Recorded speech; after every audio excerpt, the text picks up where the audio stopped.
Ne laisse pas la peur dicter tes décisions. Laisse la stratégie te guider. Et justement, parlons de stratégie. Parce que la troisième erreur, c'est d'investir sans aucune stratégie claire.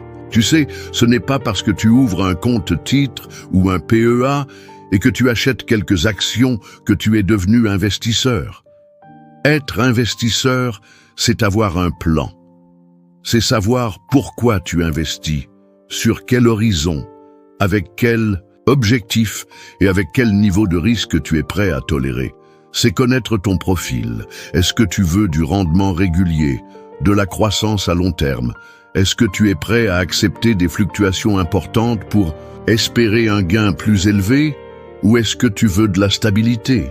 Toutes ces questions, tu dois te les poser avant même de mettre ton premier euro sur le marché. Et une fois que tu as répondu à ces questions, tu dois établir une stratégie cohérente.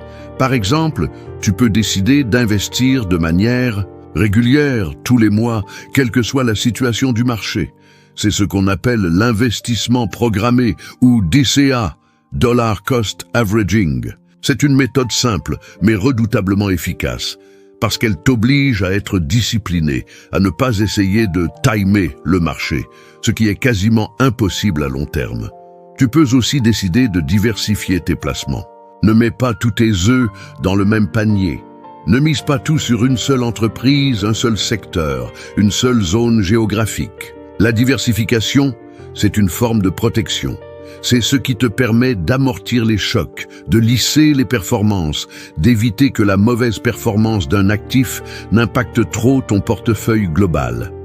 Et n'oublie jamais ceci, une bonne stratégie, ce n'est pas celle qui te promet des gains rapides. C'est celle que tu peux suivre dans la durée, sans te brûler les ailes. Ce n'est pas le rendement maximal qui compte, c'est la cohérence, la régularité et surtout la capacité à rester investi sans stress. Une stratégie mal adaptée à ton profil, même si elle est brillante sur le papier, va finir par t'épuiser, te faire douter